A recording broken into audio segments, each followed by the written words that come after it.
Hello बच्चों, कैसे हो आप सब। स्वागत है आप सबका अराउंड करियर इंस्टीट्यूट में और मैं हूं आपका केमिस्ट्री टीचर पुनीत मित्तल। बच्चों, हम लोग क्लास 12 का चैप्टर नंबर 2 सॉल्यूशन डिस्कस कर रहे हैं, जिसके अंदर हमने डिफरेंट टाइप ऑफ कंसंट्रेशन हमारी चल रही है। अब हम जो नेक्स्ट कंसंट्रेशन पढ़ने वाले हैं वो है मोल फ्रैक्शन। हिंदी में इसको क्या बोलते हैं? मोल भिन्न। इसको डिनोट करते हैं किससे? एक्स से। ठीक है। अब देखिए मोल भिन्न क्या होती है। जैसे बच्चों, अगर मान लो आपके पास कोई सॉल्यूशन है, कोई विलयन है, उसके अंदर दो कंपोनेंट है। कितने हैं? दो, ए एंड बी। अब ए एंड बी में से कोई भी एक तो होता है, कोई भी एक हो सकता है सोल्यूट और एक हो सकता है सोलवेंट, यानी कि एक हो सकता है विलेय और एक हो सकता है विलायक। तो बच्चों, अगर मान लो कोई सॉल्यूशन सिर्फ दो ही कंपोनेंट से मिलकर बना हुआ हो तो इसे बोलते हैं बाइनरी सॉल्यूशन। अगर मान लो इसके अंदर तीन कंपोनेंट होते, सी बी होता, तो इसे हम क्या बोलते हैं? Ternary solution. अगर मान लो चार कंपोनेंट होते तो इसे हम क्या बोलते हैं? Quaternary solution. ठीक है। लेकिन अभी हम इसको सिर्फ दो ही कंपोनेंट से समझते हैं। वो दो कंपोनेंट कौन कौन से हैं? ए एंड बी।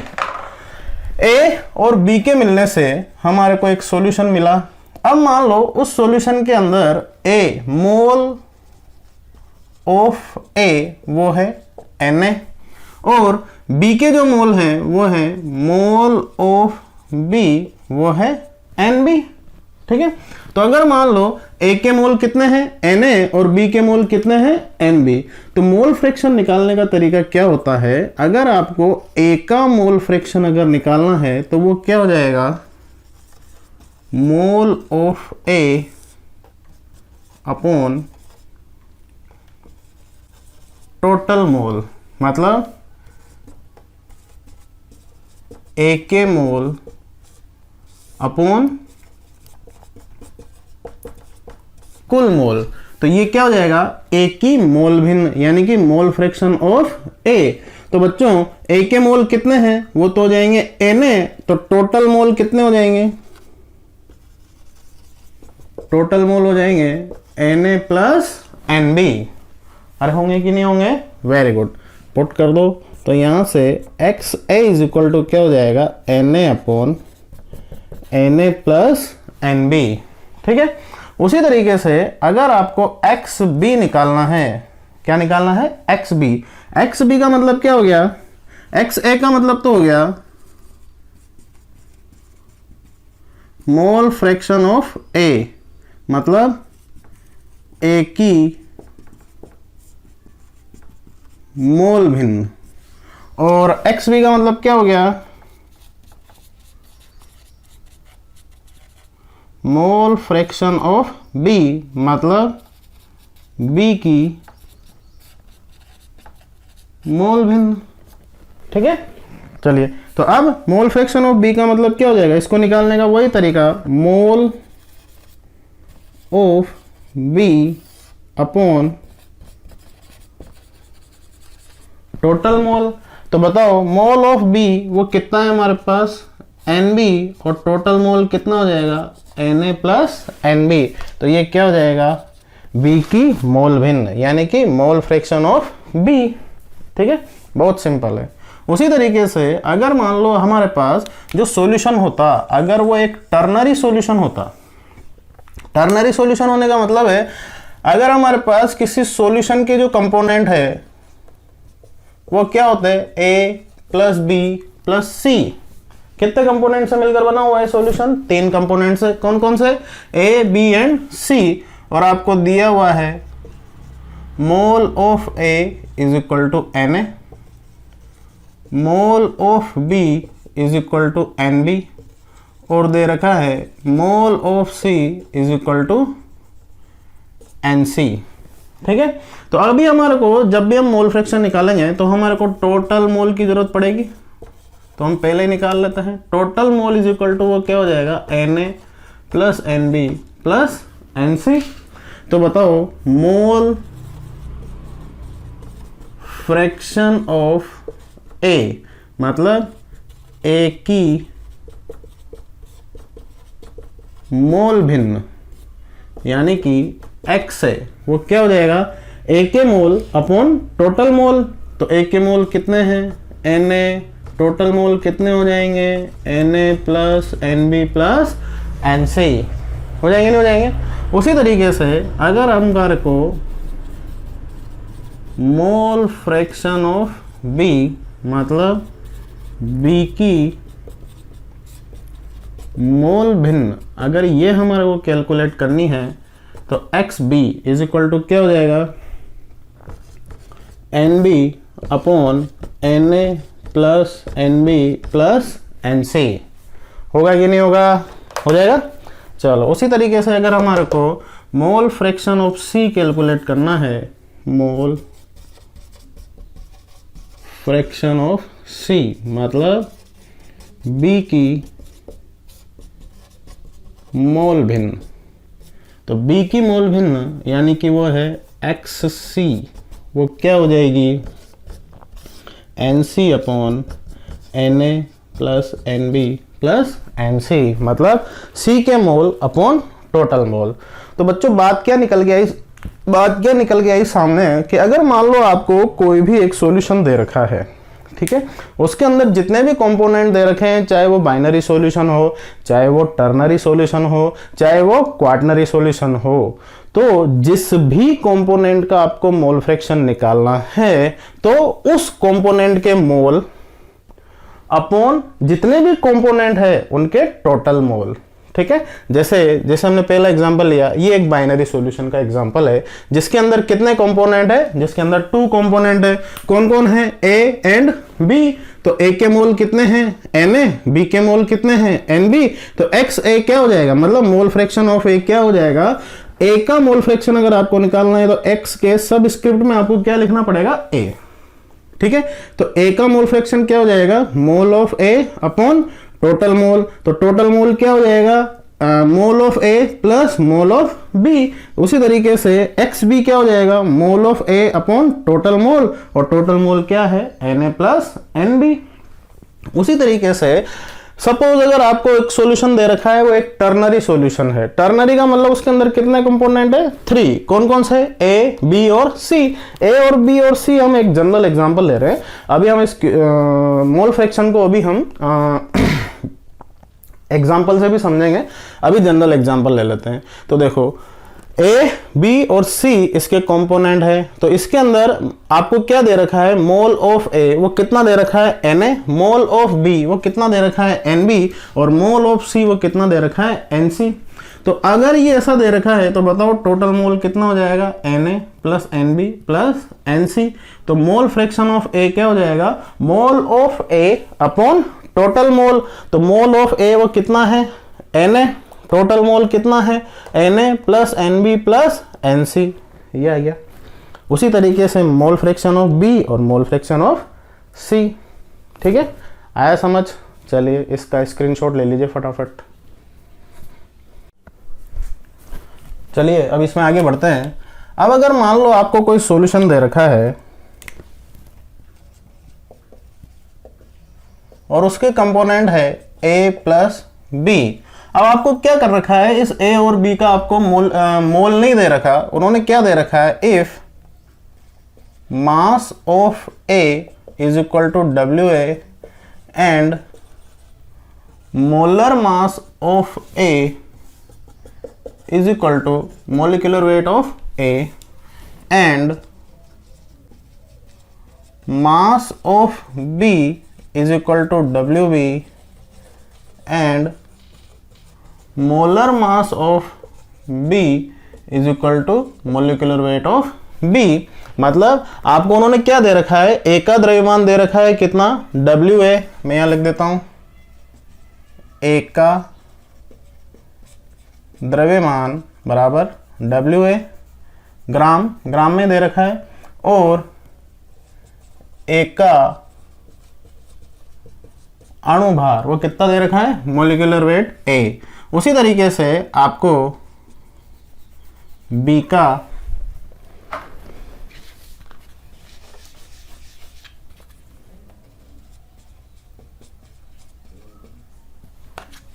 द्रव्यमान वो दिया हुआ है WB और B का अणुभार वो दे रखा है मोलिकुलर वेट ऑफ B, और आपसे क्या पूछा है XA एंड XB। ठीक है, मतलब मोल fraction of A and mole fraction of B। तो क्या हम जानते हैं XA इज इक्वल टू हो जाएगा Na upon Na plus NB, क्योंकि टोटल मोल कितना आएगा, क्योंकि दो ही कंपोनेंट है A और B, तो टोटल मोल कितना आ जाएगा Na प्लस NB। उसी तरीके से अगर आप XB निकालोगे तो वो क्या हो जाएगा mole of B upon Na plus NB। तो ये तो हो गई हमारी इक्वेशन नंबर 1 और ये हो गई हमारी इक्वेशन नंबर 2। तो क्या मुझे एक बात बता दो कि आपको यहाँ पर मोल दे रखे हैं क्या? अरे बोलो, क्या आपको मोल दे रखे हैं? नहीं, आपको मोल ना देकर उन्होंने क्या दे दिया, आपको मास दे दिया। ठीक है, तो क्या आप इससे मोल निकाल लोगे? अरे हाँ, क्या हम सीख चुके हैं कि mole of A is equal to mass of A upon molecular weight of A। उसी तरीके से क्या हम सीख चुके हैं mole of B is equal to mass of B upon molecular weight of B। मतलब A के मोल बराबर A का द्रव्यमान बटा A का अणुभार, और ऐसे ही B के मोल बराबर B का द्रव्यमान बटा B का अणुभार। अरे है कि नहीं है? है। Now this is equation number 3 and this is equation number 4। Put value from equation number 3 and 4 to equation number 1 and 2। ठीक है, इक्वेशन समीकरण 3 व 4 से मान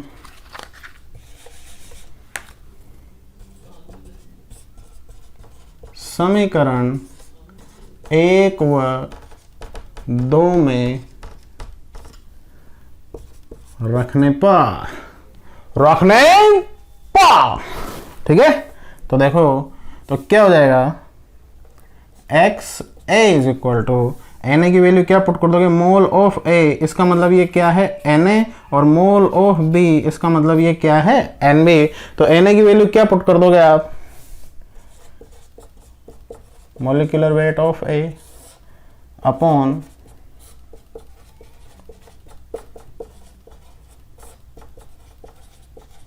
हो जाएगा। तो ये क्या हो गया मोल फ्रैक्शन ऑफ A।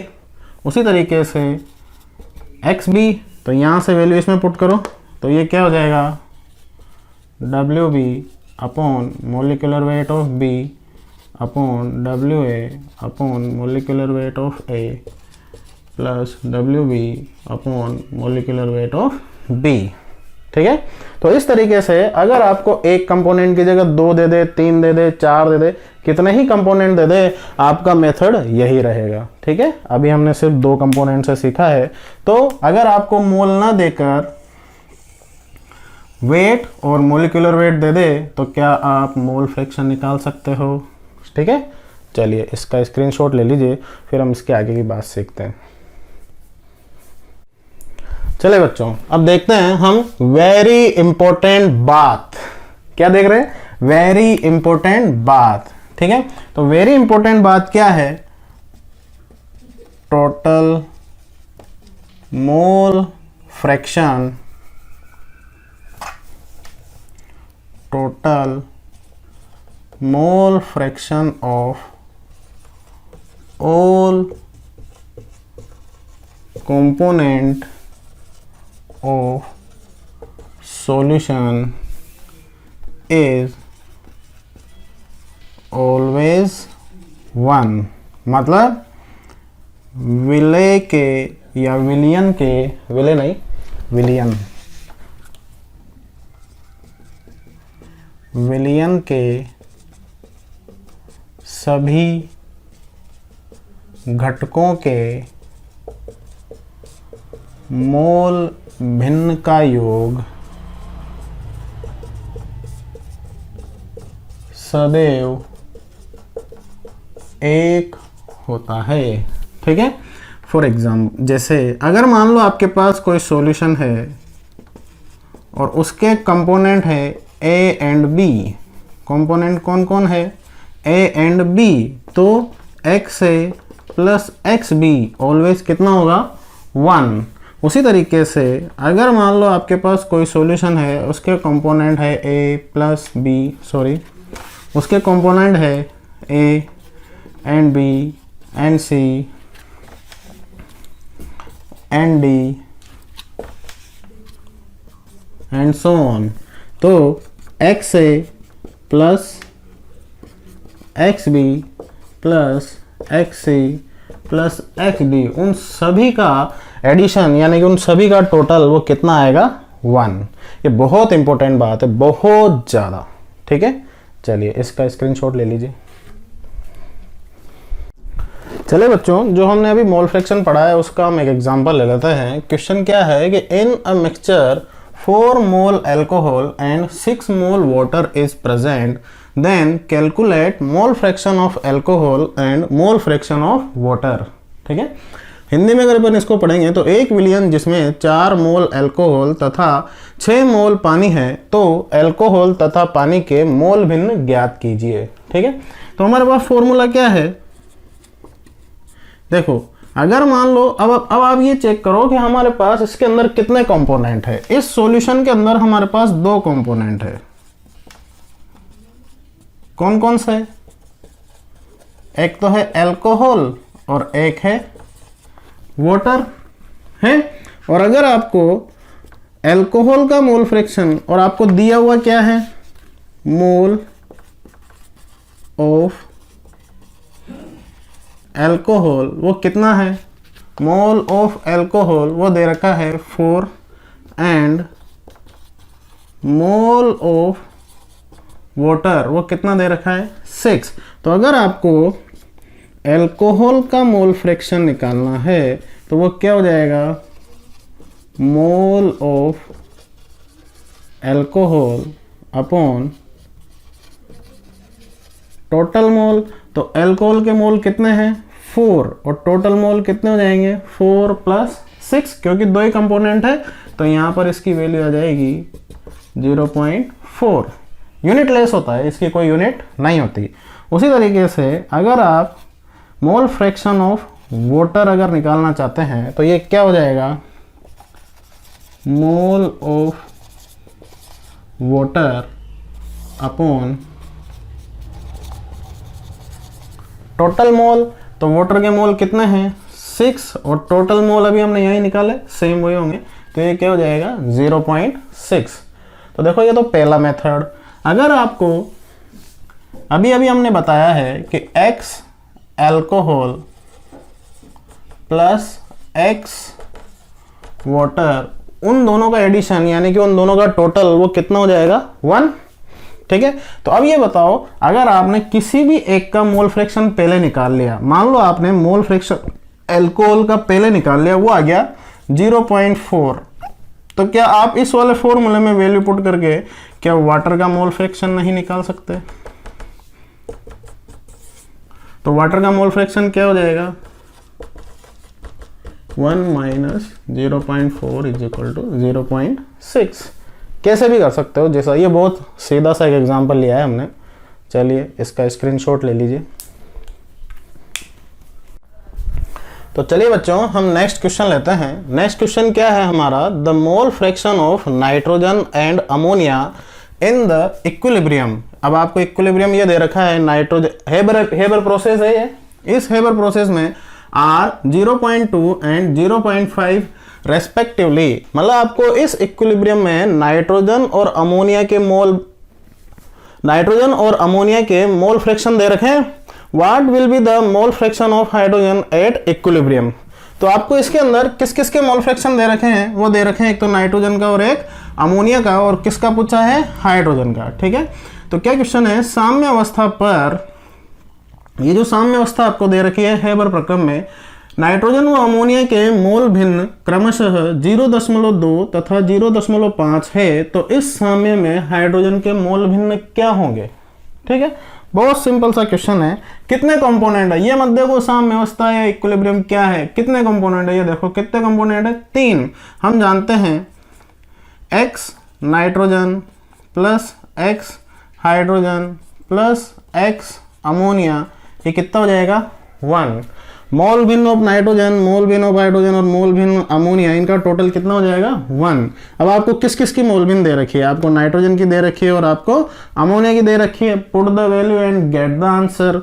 तो नाइट्रोजन की मोल भिन्न कितनी दे रखी है 0.2, हाइड्रोजन की आपको फाइंड आउट करनी है।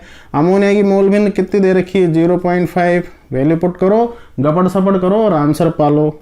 तो x hydrogen is equal to 1 minus 0.7, तो वैल्यू कितनी आ जाएगी इसकी 0.3। वेरी सिंपल, ठीक है। चलिए ले लीजिए स्क्रीनशॉट। तो चलिए बच्चों, अगला क्वेश्चन क्या है आपका, अगला क्वेश्चन है a mixture has 0.5 mole of A and 0.5 mole of B, calculate the mole fraction of A and B। एक मिश्रण जिसमें A के 0.5 मोल तथा B के 0.2 मोल हैं, तो A तथा B की मोल भिन्न ज्ञात कीजिए। बहुत सिंपल। तो देखिए बच्चों, हमारा फंडा क्या है, हम जैसे ही क्वेश्चन देखते हैं सबसे पहले ये देखते हैं कि हमसे पूछा क्या गया है। हमसे पूछा गया है मोल फ्रैक्शन। क्या पूछा है? Mole fraction. किस किस का? A और B का। तो सबसे पहले हम फॉर्मूला लिखेंगे, mole fraction of A is equal to क्या हो जाएगा, mole of A upon total mole. और सेकंड क्या पूछा है हमारे से, मोल फ्रैक्शन ऑफ B, तो इसका फॉर्मूला क्या हो जाएगा, mole of B upon total मोल। अब ये चेक करो कि आपको दिया हुआ क्या है, गिवन Na वो कितना दे रखा है आपको 0.5 मोल, Nb वो कितना दे रखा है आपको 0.2 मोल। दे रखा कि नहीं दे रखा? तो बताओ टोटल मोल कितना हो जाएगा। टोटल मोल हो जाएगा 0.5 plus 0.2 is equal to 0.7। Now put the value and get the answer. तो XA इज इक्वल टू हो जाएगा 0.5 अपॉन 0.7। क्या हो जाएगा 0.5 अपॉन 0.7। सोल्व कर लेंगे इसको। और उसी तरीके से XB इज इक्वल टू क्या हो जाएगा 0.2 अपॉन 0.7 आंसर। ठीक है। चलिए बच्चों, अब हम जो नेक्स्ट क्वेश्चन ले रहे हैं ये थोड़ा सा टफ क्वेश्चन है। ठीक है, आपको इसके अंदर थोड़ा सा अपना ब्रेन का इस्तेमाल करना पड़ेगा। देखो क्वेश्चन क्या है, calculate the mole fraction of ethylene glycol if 20% ethylene glycol is present by weight in a solution. Ethylene glycol का मोल भिन्न ज्ञात कीजिए यदि विलयन में एथिलीन ग्लाइकोल के 20% द्रव्यमान भाग उपस्थित हों। ठीक है, अब देखो हमारे को क्या निकालना है, हमारे को मोल फ्रैक्शन निकालना है किसका, एथिलीन ग्लाइकोल का। ठीक है, अब एथिलीन ग्लाइकोल का मोल फ्रैक्शन अगर निकालना है तो हमारे को ये फॉर्मूला याद है मोल फ्रैक्शन का, mole of ethylene glycol upon total मोल, यही है। तो बच्चों पहली बात तो ये कि आपको इसमें मोल नहीं दे रखे एथिलीन ग्लाइकोल के, दे रखे हैं क्या कहीं भी? नहीं। तो देखो अब इस क्वेश्चन में आपको दे क्या रखा है, आपको इस क्वेश्चन में दे रखा है 20% ethylene glycol is present by weight, मतलब आपको वेट बाय वेट परसेंटेज दे रखा है, वो कितना 20%। ठीक है, तो अगर मैं इसका प्रतिशत हटाऊं, यानी कि मैं इसका अगर परसेंट हटाऊं, तो ये क्या हो जाएगा 20/100। और क्या हम वेट बाय वेट वाली कंसंट्रेशन पढ़ चुके हैं? हाँ। तो देखो वेट बाय वेट कंसंट्रेशन क्या होती है, weight of solute upon weight of solution, किसमें? ग्राम में। ठीक है, अब मैं आपको पहले भी बता चुका हूं कि अगर आपको कुछ ना कहे तो सोलवेंट, वो क्या लेना है आपको, वाटर। अगर आपसे कुछ भी ना कहे तो आप सोलवेंट किसको लोगे, वाटर को, ठीक है। तो देखो अब आपके पास सोल्यूट कौन है, एथिलीन ग्लाइकोल, तो वेट ऑफ एथिलीन ग्लाइकोल वो कितना आ गया, 20 ग्राम, और वेट ऑफ सॉल्यूशन वो कितना आ गया, 100 ग्राम, ठीक है। अब हमारे को जो कंपोनेंट लेना है वो सेकेंड कंपोनेंट सॉल्यूशन तो होगा नहीं, वो कौन होगा, सॉल्वेंट। तो सॉल्यूशन कितनी चीजों से मिलकर बना होता है, ये आपको पता है। सॉल्यूशन दो चीजों से मिलकर बना होता है, एक तो होता है सोल्यूट प्लस सोलवेंट, मतलब विलयन कितनी चीजों से मिलकर बना होता है, विलायक, सॉरी कितनी चीजों से मिलकर बना होता है, विलय प्लस विलायक, ठीक है। तो क्या हमारे पास विलयन का वेट है क्या, यानी कि सॉल्यूशन का वेट है क्या, कितना, 100 ग्राम। क्या हमारे पास सोल्यूट का वेट है क्या, कितना, 20 ग्राम। क्या हमारे को सोलवेंट का वेट आ जाएगा, तो यहां से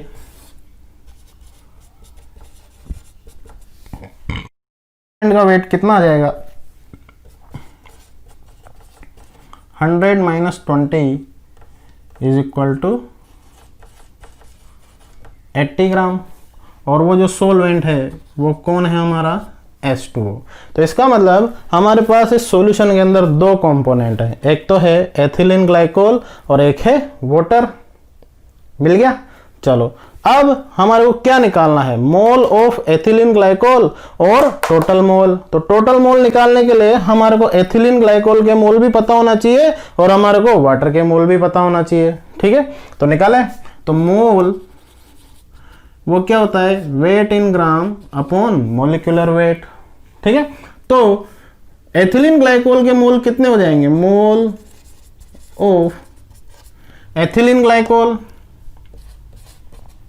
तो एथिलीन ग्लाइकोल का वेट वो कितना है, 20 ग्राम। अब इसका मोलिकुलर वेट अगर आपको याद नहीं है तो निकाल सकते हैं, कार्बन कितना है यहाँ पर 2 और एक कार्बन का कितना होता है 12, तो 12 इंटू 2। हाइड्रोजन कितने हैं 6 और एक हाइड्रोजन का कितना होता है 1, तो 6 इंटू 1। एक ऑक्सीजन का कितना होता है 16, तो ऑक्सीजन कितनी है 2, तो 16 इंटू 2, ठीक है। तो जब आप इसको गपड़ सपड़ करोगे तो वो कितना आ जाएगा 62, आएगा कि नहीं आएगा, आएगा।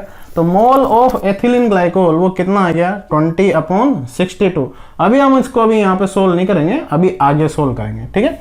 अब देखो मोल ऑफ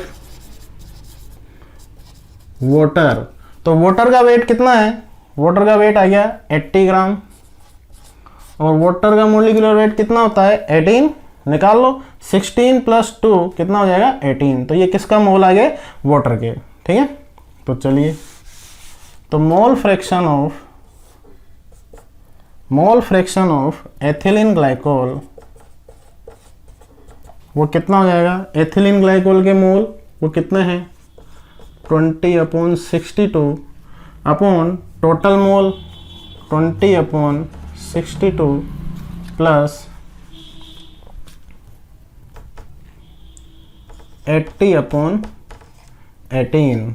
बस अब तो सिंपल मैथमेटिक्स है, इसको सोल्व करना है हमारे को, कर लेंगे। तो यहाँ से जब आप इसको सोल्व करोगे तो ऊपर तो रह जाएगा 20/62। यहाँ से आप इसको चाहो तो थोड़ा और शॉर्ट कर लो या एलसीएम ले लो, 62 इंटू 18, तो यहाँ से हो जाएगा 20 इंटू 18 प्लस 80 इंटू 62। तो बस अब आप इसको सोल्व कर लीजिए। तो जब आप इसको सोल्व करोगे तो वो आएगा 0.068, ठीक है। तो अगर ये एथिलीन ग्लाइकोल के मोल हैं, एथिलीन ग्लाइकोल का मोल फ्रैक्शन है और अगर आपसे वाटर का मोल फ्रैक्शन पूछे तो वो क्या हो जाएगा 1 माइनस 0.68। तो जब आप इसको सोल्व करोगे तो ये आएगा 0.932। ठीक है बच्चों, तो ये थोड़ा सा ट्रिकी क्वेश्चन था, थोड़ा बोर्ड भर गया, एडजस्ट कर लेना। ठीक है, ले लीजिए इसका स्क्रीनशॉट। तो बच्चों ये था हमारी कंसंट्रेशन की एक और टर्म, मोल फ्रैक्शन। अब हम नेक्स्ट टर्म डिस्कस करेंगे, वो है पीपीएम। पीपीएम की फुल फॉर्म होती है पार्ट्स पर मिलियन। हिंदी में भी यही है तो इंग्लिश में भी यही है। ठीक है, तो देखो पार्ट्स पर मिलियन, ये जो कंसंट्रेशन की टर्म है इसको कब डिस्कस किया जाता है, जब आपके पास सोलवेंट की क्वांटिटी बहुत सारी हो। कितनी सारी हो? बहुत सारी। और जो सोल्यूट की क्वांटिटी है वो कितनी सी हो? थोड़ी सी। कितनी सी? थोड़ी सी। ठीक है, जैसे मैं आपको एक एग्जांपल देता हूं। जैसे आपके घरों में ऊपर पानी की टंकी है, अब उस पानी की टंकी में आप एक चुटकी नमक मिलाओ। एक चुटकी नमक की कीमत तुम क्या जानो डैश डैश बाबू। तो आप क्या करो, उस पानी की टंकी में एक चुटकी नमक मिलाओ, तो आपके पास जो ये पानी की टंकी है ये बहुत बड़ी है। लगभग इसमें कितना लीटर पानी होगा? इसमें होगा लगभग 1000 लीटर पानी। अगर आप इसमें एक चुटकी नमक मिला के आए, यानी कि NaCl मिला के आए, तो बताओ वो थोड़ा सा मिला के आए कि नहीं आए? आए। तो अगर आपने वाटर के अंदर नमक मिला दिया तो बताओ ये एक सॉल्यूशन यानी कि विलियन बना कि नहीं बना? बना। तो देखो ऐसा विलियन या ऐसा सॉल्यूशन जिसके अंदर सोल्यूट की क्वांटिटी बहुत मामूली सी होती है, ऐसा विलियन जिसके अंदर विलय की मात्रा बहुत कम होती है, तो उस विलियन की जो कंसंट्रेशन हम निकालते हैं वो किस में निकालते हैं? पीपीएम में, यानी कि पार्ट्स पर मिलियन में। तो पीपीएम में निकालने के लिए हम क्या करते हैं, हमने इसके पहले दो टर्म पढ़ी थी। एक तो पढ़ी थी वेट बाय वेट और एक पढ़ी थी वेट बाय वॉल्यूम। पढ़ी थी कि नहीं पढ़ी थी? पढ़ी थी। चलिए, मिलियन का मतलब क्या होता है? मिलियन का मतलब होता है 10⁶। ये जो कंसंट्रेशन है ये हमारे एनवायरनमेंट के पोल्यूशन को कैलकुलेट करने के लिए भी निकाली जाती है। अब ये देखो आप कि एनवायरनमेंट का जो पोल्यूशन होता है वो किसकी वजह से होता है? वो होता है डस्ट पार्टिकल की वजह से, वो होता है जो गाड़ियों में से जो धुआं निकलता है उसकी वजह से। तो एनवायरनमेंट कितना बड़ा होता है? बहुत बड़ा होता है। और डस्ट पार्टिकल कितना सा होता है? बहुत छोटा सा होता है। तो एनवायरनमेंट के अंदर जो पोल्यूशन की जो क्वांटिटी निकाली जाती है वो किस में निकाली जाती है? पीपीएम में। ठीक है, तो देखो अगर आपको ऐसा लिखा हुआ है ppm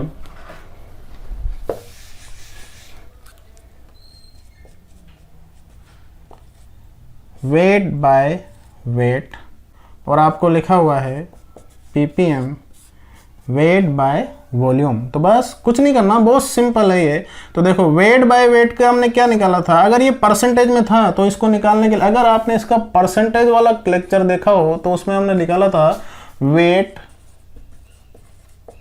of solute upon weight of solution into 100। बस यही करना है। तो यहां भी क्या हो जाएगा? Weight of solute upon weight of solution. अब पार्ट्स को अगर आप छोड़ दें पर मिलियन, मिलियन का मतलब 10⁶। सिंपल। उसी तरीके से अगर ये निकालना है तो ये क्या हो जाएगा? Weight of solute upon weight नहीं है यहाँ पे, volume of solution into 10⁶। Simple. अब यहां पर जो वेट लेना था वो किस में लेंगे हम? ग्राम में। यहां भी किस में लेंगे? ग्राम में। यहाँ वेट ग्राम में, और यहाँ जो वॉल्यूम लेंगे वो किस में लेंगे? मिलीलीटर में। हिंदी माध्यम वाले बच्चे भी समझ जाएंगे, कोई बहुत बड़ी बात नहीं है। विलय का भार और विलियन का भार, यहाँ पर विलय का भार और यहाँ विलियन का आयतन। ठीक है, चलिए तो ये कौन सी टर्मिनल, ये कौन सी कंसंट्रेशन थी हमारी? पार्ट्स पर मिलियन। चलिए इसका स्क्रीनशॉट लेकर नोट्स बनाइए, अभी हम इसके क्वेश्चन करेंगे। तो आइए बच्चों हम पीपीएम का एक क्वेश्चन लेते हैं। क्वेश्चन क्या है, 5.8 into 10⁻³ gram oxygen is present in 1 kilogram of sea water, determine the concentration of oxygen in PPM. 1 kilogram समुद्री जल में 5.8 गुणा 10⁻³ ग्राम ऑक्सीजन उपस्थित है, तो ऑक्सीजन की सांद्रता पीपीएम में ज्ञात कीजिए। ठीक है, तो देखो आपको क्या दे रखा है, आपको दे क्या रखा है, सबसे पहले ये चेक करो। आपको दे रखा है ऑक्सीजन, इसका वेट दे रखा है कितना, 5.8 इंटू 10⁻³ ग्राम, और एक दे रखा है आपको सी वाटर, मतलब समुद्री जल, वो कितना दे रखा है, 1 किलोग्राम। क्या दे रखा है, 1 किलोग्राम। तो इस समुद्री जल में कौन घुली हुई है, ऑक्सीजन। तो हम यहां से इसको किस में चेंज कर लेंगे, ग्राम में। तो ठीक है, हमारे पास ये जो हमारे को निकालना है वो किस में निकालना है, वेट बाय वेट में। किस में निकालना है, वेट बाय वेट में। तो PPM weight by weight is equal to, वो क्या हो जाएगा, weight of oxygen upon weight of, weight by weight में क्या हो जाएगा, weight of oxygen upon weight of sea water. तो ये भी ग्राम में और ये भी ग्राम में, और पीपीएम निकालना है तो इसको किससे मल्टीप्लाई कर देंगे, 10⁻6 से। बस गपड़ सपड़ करना है, पॉइंट हटाओ, जीरो लगाओ, ग्राम से ग्राम उड़ाओ, उड़ा दिया। तो देखो इसको नीचे लाओगे, 58 अपॉन 1000, 10⁻³ को नीचे ले आओ। इस 1000 को भी मैं क्या लिख देता हूँ, 10⁻3, इसको क्या लिख दें, 10⁻3, ये क्या हो जाएगा, 10⁻6, और एक 10 ये रहा, तो क्या 10⁻6 से 10⁻6 उड़ गया, और क्या बच गया, 5.8, ये तो वही बच गया। ठीक है, तो ये क्या आ गया, 5.8 ppm। ठीक है, चलिए स्क्रीनशॉट ले लीजिए। तो चलिए बच्चों हम नेक्स्ट क्वेश्चन लेते हैं। नेक्स्ट क्वेश्चन क्या है, 0.2 gram fluoride is present in 500 gram toothpaste, determine the concentration of fluoride ion in ppm। 500 gram toothpaste में 0.2 ग्राम फ्लोराइड आयन उपस्थित है, तो फ्लोराइड आयन की सांद्रता पीपीएम में ज्ञात कीजिए। तो बस वही हमारा सॉल्यूशन है। तो अब आपको यहाँ पर क्या दे रखा है, फ्लोराइड आयन, इसका भी वेट दे रखा है, और टूथपेस्ट इसका भी क्या दे रखा है, वेट। तो पीपीएम में जो आप निकालोगे वो कौन सा निकालोगे, वेट बाय वेट। तो वेट बाय वेट निकालोगे तो वेट ऑफ सोल्यूट, तो गुला हुआ विलय कौन है, वो है फ्लोराइड आयन, तो वो क्या हो जाएगा, 0.2 ग्राम। वेट ऑफ सॉल्यूशन, सॉल्यूशन कौन है, टूथपेस्ट, उसका वेट कितना दे रखा है आपको, 500 ग्राम, और इसको किससे मल्टीप्लाई कर दोगे, 10⁻6 से। बस अब तो सिंपल है, गपड़ सपड़ है। जब आप इसको गपड़ सपड़ करोगे तो इसको गपड़ सपड़ करोगे तो ये क्या हो जाएगा, इसको लिख सकते हैं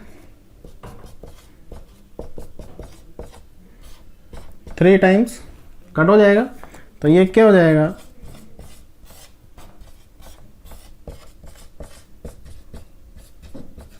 हो जाएगा। चलिए बहुत सिंपल, ठीक है, ले लीजिए स्क्रीनशॉट। हाँ तो बच्चों इस तरीके से आपकी जो कंसंट्रेशन वाली टर्म थी, यानी कि जितनी भी कंसंट्रेशन थी वो यहाँ पर ख़त्म होती है। ठीक है बच्चों, अब हम नेक्स्ट टॉपिक ले रहे हैं, effect of temperature on concentration. Effect of temperature on concentration, मतलब सांद्रता पर ताप का प्रभाव। अब हमने अभी तक जितनी भी कंसंट्रेशन पढ़ी है उन कंसंट्रेशन में से ऐसी कौन सी कंसंट्रेशन है जिस पर टेम्परेचर का इफेक्ट पड़ेगा और ऐसी कौन सी कंसंट्रेशन है जिस पर टेम्परेचर का इफेक्ट नहीं पड़ेगा।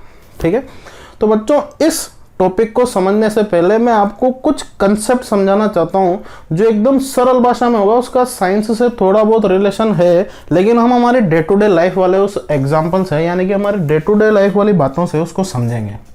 तो समझना बात को, कंसेप्ट को समझना, इसमें आपके लिए कंसेप्ट ही है जो है वो, अगर आपने इस कंसेप्ट को समझ लिया तो आपको रटना नहीं पड़ेगा कि कौन सी कंसंट्रेशन तो टेम्परेचर से इफेक्ट करती है और कौन सी कंसंट्रेशन ऐसी है जो टेम्परेचर से इफेक्ट नहीं करती है। तो देखो अभी तक हमने जो भी कंसंट्रेशन पढ़ी है, पहले तो आपको वो सारी याद होनी चाहिए कि हमने कंसंट्रेशन कौन कौन सी पढ़ी है, फिर भी मैं वो भी बता दूंगा। अब एक चीज समझो कि मेरे पास या हमारे पास एक बीकर है। क्या है? बीकर। इस बीकर का वॉल्यूम है 10 लीटर। कितने लीटर? 10 लीटर।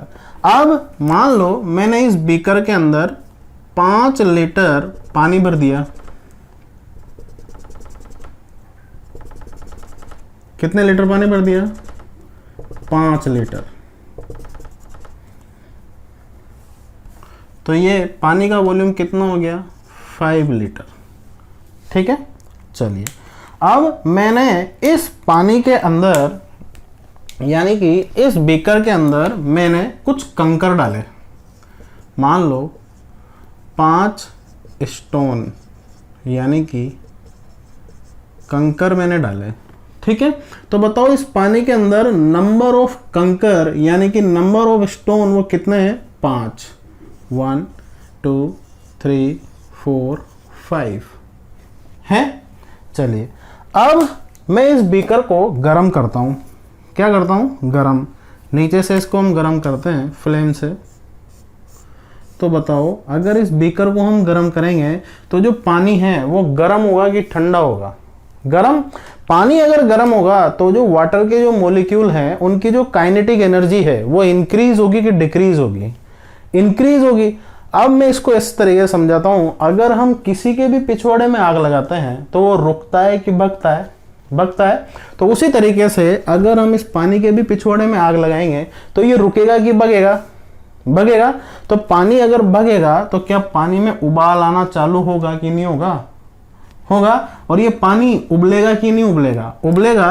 तो जब हमने इसको गर्म नहीं किया था तब वाटर लेवल यहीं तक था और इस वाटर लेवल का वॉल्यूम यानी कि आयतन वो कितना था? 5 लीटर। और जब हमने इसको गर्म नहीं किया था तो इसके अंदर स्टोन यानी कि कंकर उनका नंबर कितना था? 5। अरे था कि नहीं था? था। अब हम इसको अगर गर्म करना चालू कर रहे हैं, अब इसको हमारे को जो गर्म करना है वो बॉइलिंग पॉइंट तक यानी कि 100 डिग्री सेंटीग्रेड पर गर्म नहीं करना। सपोज अभी अगर ये रूम टेम्परेचर पर है तो इसका टेम्परेचर कितना है? 25 डिग्री सेंटीग्रेड। आप इसको गर्म करो ज़्यादा से ज़्यादा 40 डिग्री सेंटीग्रेड या 50 डिग्री सेंटीग्रेड तक। अगर आप इसको गर्म करोगे तो बताओ पानी में उबाल आना चालू होगा कि नहीं होगा? होगा। पानी में उबाल आना चालू होगा। क्यों? क्योंकि अगर हम किसी के भी पिछवाड़े में आग लगाते हैं तो वो रुकता है कि भगता है? भगता है। उसी तरीके से अगर हम पानी के पिछवाड़े में आग लगाएंगे तो पानी भगेगा कि नहीं भगेगा? मतलब पानी के वाटर मॉलिक्यूल की काइनेटिक एनर्जी इंक्रीज होगी कि नहीं होगी? होगी। पानी के वाटर मॉलिक्यूल की अगर काइनेटिक एनर्जी अगर इंक्रीज होगी तो वाटर लेवल इंक्रीज होगा। वाटर के जो मॉलिक्यूल है वो भगना चालू करेंगे। मतलब भगना चालू करेंगे तो ऊपर की तरफ भी भगेंगे, जिधर आग लग रही है उधर भगेंगे या जिधर आग नहीं है उधर भगेंगे? जिधर आग नहीं है उधर भगेंगे। तो जो वाटर लेवल यहाँ था क्या वो वाटर लेवल अब इंक्रीज नहीं हो जाएगा? ये हो गया। तो वाटर लेवल अगर ये इंक्रीज हो गया तो ये वाटर लेवल अब 5 लीटर से भले ही 5.5 लीटर पर ही पहुंच गया हो, पर क्या ये वॉल्यूम इंक्रीज हुआ कि नहीं हुआ? हुआ। तो अब मैं आपसे ये पूछना चाहता हूं कि अगर मान लो पूछ रहा हूं कि 1 लीटर पानी का वजन, अभी अगर मान लो इसमें 1 लीटर पानी का वजन अगर 1 किलोग्राम है तो बताओ 5 लीटर पानी का वजन कितना होगा? 5 किलोग्राम। अब अगर अपन ने इसको गर्म किया, पानी को अगर हमने गर्म किया तो पानी का वॉल्यूम इंक्रीज हुआ कि नहीं हुआ? हुआ। लेकिन क्या पानी का वजन यानी कि पानी का जो मास है उस पर कोई इफेक्ट पड़ा क्या? नहीं पड़ा। इसका मास अब भी कितना है? 5 kg है कि नहीं है? है। इसको एक और एग्जांपल से हम लोग समझ सकते हैं। आप लोगों के घरों में दूध आता है, दूध कौन लेके आता है? दूध वाला लेके आता है। दूध जो लिया जाता है वो या तो किलो के भाव में लिया जाता है या लीटर के भाव में लिया जाता है, ठीक है। तो अगर मान लो आप लोग लीटर के हिसाब से अगर दूध लेते हो तो दूध लेने के बाद फ्रिज में रख देते हो कि गर्म करते हो? जनरली गाँव खेड़ों में महिलाएं दूध वाले से दूध लेने के बाद उसको गर्म करती है। अगर मान लो आपके पास ये एक पतीला है जिसके अंदर आपने दूध लिया। अब अगर मान लो आपने इसके अंदर 1 किलो दूध लिया, मतलब 1 लीटर दूध ले लिया। कितने लीटर? 1 लीटर दूध ले लिया। तो 1 लीटर दूध का लेवल ये रहा, 1 लीटर। मान लिया 1 लीटर दूध बराबर 1 किलो दूध। मान लिया, होता नहीं है, थोड़ा सा कम होता है, 997 होता है, पर मान लिया हमने तो, ठीक है। अब जब आप लोग दूध गर्म करते हो, टेम्परेचर अगर इंक्रीज कर देते हो दूध का, तो बताओ किसी के भी पिछवाड़े में आग लगाते हैं तो वो रुकता है कि भगता है? भगता है। कौन सी डायरेक्शन में भगेगा? जिधर से आग लग रही है उधर, या जिधर आग नहीं है उधर? जिधर आग नहीं है उधर। तो बताओ ये जो दूध के जो मोलिक्यूल हैं वो भगेंगे नहीं भगेंगे? दूध के अंदर उबाल आएगा कि नहीं आएगा? आएगा। लेकिन दूध के अंदर अगर उबाल आएगा तो दूध जो है कुछ ऐसा हो जाएगा। अगर दूध ऐसा हो गया तो बताओ दूध का लेवल इंक्रीज हुआ कि नहीं हुआ? दूध का जो वॉल्यूम है वो 1 लीटर से बढ़कर ज्यादा हुआ कि नहीं हुआ? हो गया। लेकिन अगर मैं इस दूध का वेट अगर करूं, यानी कि इस दूध का अगर वजन हम नापेंगे तो अभी भी वजन कितना आएगा? 1 किलोग्राम ही आएगा। अरे आएगा कि नहीं आएगा? अगर मान लो हम इस दूध के अंदर भी हम स्टोन डाल देते, क्या डाल देते? चलो स्टोन मत डालो, शक्कर डाल देते, तो बताओ अगर मान लो मैं इस दूध के अंदर 10 दाने शक्कर के डालूं। अब ये जो दाने होते हैं, शक्कर होती है, ये वोलेटाइल होती है कि नॉन वोलेटाइल होती है? नॉन वोलेटाइल होती है। तो अगर मान लो मैंने इस दूध के अंदर 10 दाने शक्कर के डाले, तो बताओ जब दूध ठंडा था तो उसमें कितने दाने शक्कर के थे? 10। लेकिन अगर दूध को गर्म कर दिया तो उसमें कितने दाने हो गए शक्कर के? तब भी कितने रहेंगे? 10 रहेंगे ही नहीं रहेंगे। तो टेम्परेचर से इफेक्ट किसके ऊपर पड़ रहा है? टेम्परेचर के ऊपर इफेक्ट क्या दानों के नंबर पे पड़ रहा है? क्या कंकर के नंबर पर पड़ रहा है? नहीं पड़ रहा। जब पानी ठंडा था तब भी 5 स्टोन थे, और जब पानी को गर्म किया तब भी कितने स्टोन है? 5 ही है। उसी तरीके से जब दूध ठंडा था तब भी 10 दाने शक्कर के थे, और जब दूध को गर्म किया तो भी 10 दाने शक्कर के हैं, ठीक है। वजन यानी कि वेट, क्या अगर इस पानी का वजन 5 किलोग्राम है, ठंडा था तब, लेकिन अगर गर्म कर दिया तब भी वजन कितना रहेगा? 5 किलोग्राम। दूध का वजन, जब ये दूध ठंडा था तब वजन अगर 1 किलोग्राम है, तो जब इसको गर्म किया तब भी वजन कितना किलोग्राम रहेगा? 1 किलोग्राम रहेगा। अरे रहेगा कि नहीं रहेगा? तो इफेक्ट किस पर पड़ा? इफेक्ट जो पड़ा वो सिर्फ और सिर्फ किस पर पड़ा? वॉल्यूम पर पड़ा, आयतन पर पड़ा। तो जब हम टेम्परेचर इंक्रीज करते हैं तो आयतन इंक्रीज हो जाता है, आयतन बढ़ जाता है। उसी तरीके से आप लोगों ने देखा होगा कि जब सर्दियों के दिन आते हैं, ठंड का जब मौसम होता है, तो आप फैल पसर के सोते हो कि एकदम सुकड़ के सोते हो, बिल्कुल यूं सुकड़ के सोते हो। क्यों सोते हो? क्योंकि उस वक्त आपकी काइनेटिक एनर्जी कम हो जाती है। उसी तरीके से अगर हम इस पानी को ठंडा करें, मतलब इसको फ्रीजर के अंदर रख दें, तो बताओ इसके जो मॉलिक्यूल हैं, वाटर के मॉलिक्यूल जो हैं, उनको ठंड लगेगी कि गर्मी? ठंड लगेगी। ठंड लगेगी तो ये वाटर मॉलिक्यूल एक दूसरे से दूर दूर जाएंगे कि पास पास आएंगे? पास पास आएंगे। अगर ये वाटर मॉलिक्यूल एक दूसरे के पास पास आएंगे तो इसका वॉल्यूम 5 लीटर ही रहेगा कि 5 लीटर से कम हो जाएगा? 5 लीटर से कम हो जाएगा, क्योंकि मॉलिक्यूल पास पास आएंगे तो वाटर मॉलिक्यूल के बीच का जो स्पेस है, यानी कि जो गैप है, वो कम हो जाएगा। गैप कम हो जाएगा तो वाटर लेवल कम हो जाएगा।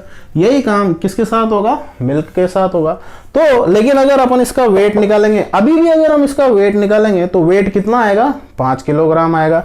अगर मैं इसको ठंडा करूं और उसमें कंकर देखूं तो अभी भी कंकर कितने होंगे, 5 ही कंकर होंगे। अगर मैं इसको देखूं तो इसका वेट अभी भी कितना आएगा, ठंडा करूंगा तो भी वेट कितना आएगा, 1 किलोग्राम ही आएगा। और अगर मैं इसमें शक्कर के दाने देखूं तो दाने कितने आएंगे, 10 दाने आएंगे। तो बच्चों सीधी सी बात है, मैं कहना क्या चाह रहा हूं, मैं आपको समझाना क्या चाह रहा हूं, मैं समझाना ये चाह रहा हूं कि अगर आप किसी भी सॉल्यूशन का टेम्परेचर इंक्रीज करते हैं या डिक्रीज करते हैं तो टेम्परेचर को इंक्रीज या डिक्रीज करने से किस पर इफेक्ट पड़ता है।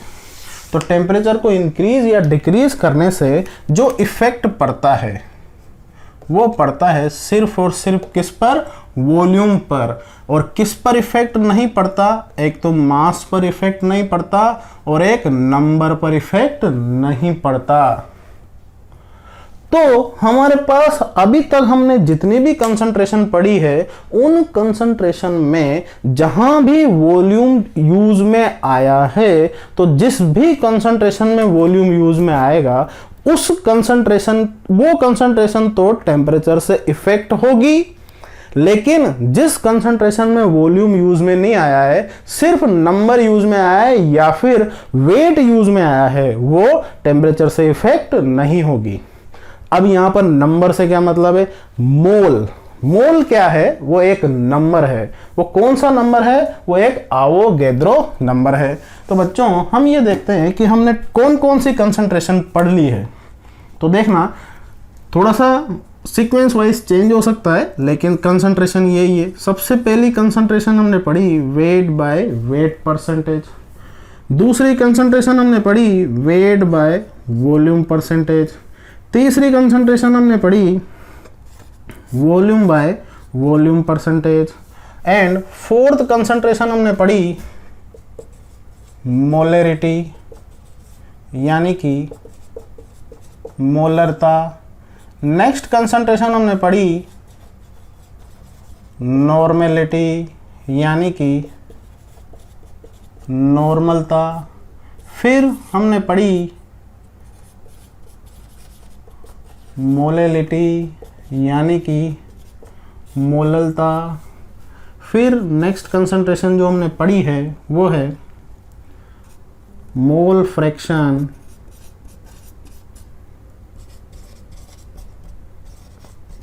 यानी कि मोल भिन्न। और सबसे लास्ट जो हमने पढ़ी थी वो थी ppm। ठीक है, तो बच्चों अगर आपको इसका फॉर्मूला पता हो तो वो था वेट ऑफ सोल्यूट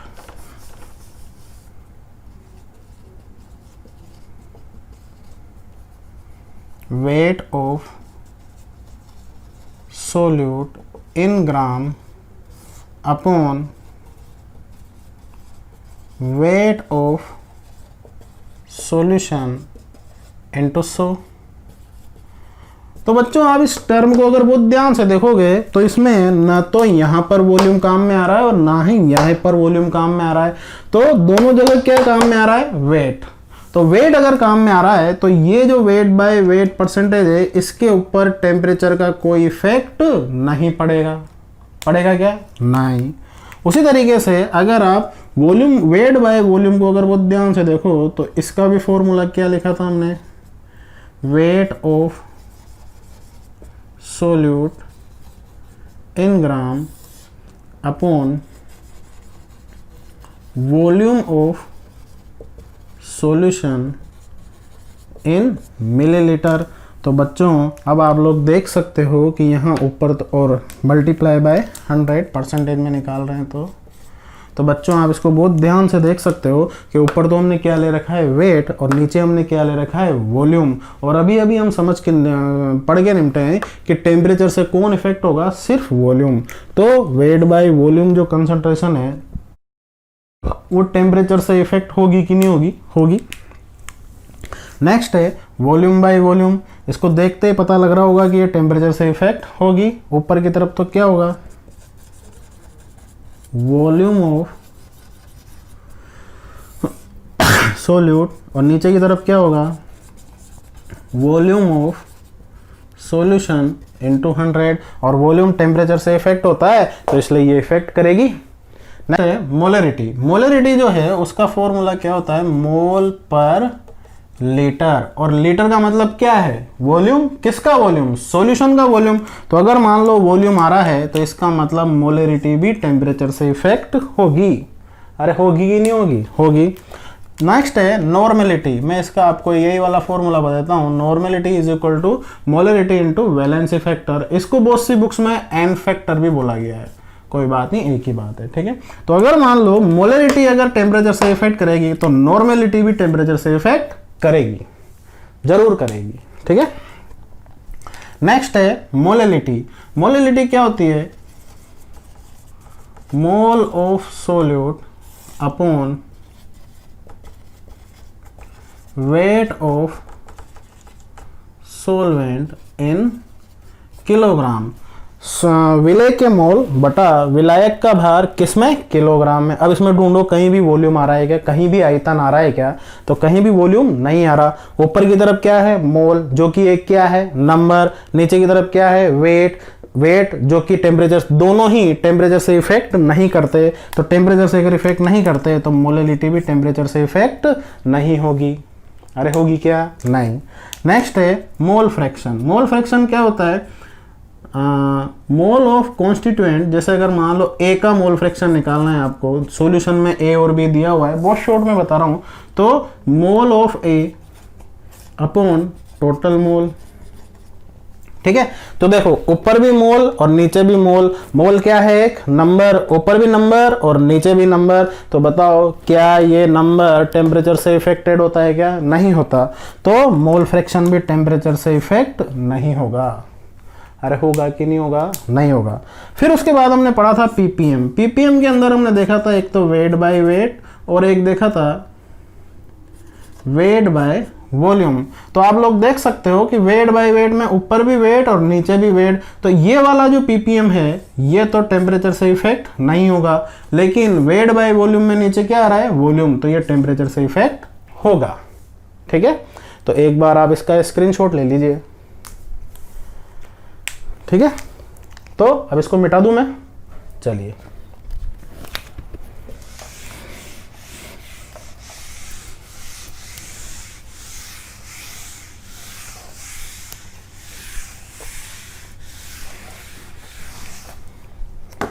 तो इस तरीके से हम टेम्परेचर से अफेक्ट के आधार पर कंसंट्रेशन को 2 पार्ट में डिवाइड कर देते हैं। कितने पार्ट में, 2 पार्ट में। एक तो है टेम्परेचर इफेक्टेड और एक है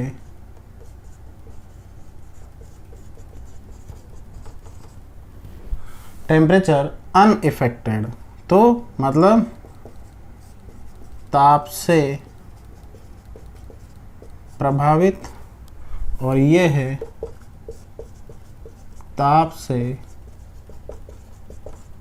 अप्रभावित, ठीक है। तो बच्चों ताप से प्रभावित होने वाली जो हमारी पहली कंसंट्रेशन है वो है वेट बाय वॉल्यूम परसेंटेज। दूसरी है मोलैरिटी यानी कि मोलरता। तीसरी है नॉर्मेलिटी यानी कि नॉर्मलता, ठीक है। और एक और थी हमारी जो पीपीएम में थी, वो थी वेट बाय वॉल्यूम इंटू 10⁶। और ताप से अप्रभावित होने वाली कंसंट्रेशन कौन कौन सी हो जाएगी, पहली हो जाएगी वेट बाय वेट परसेंटेज, दूसरी हो जाएगी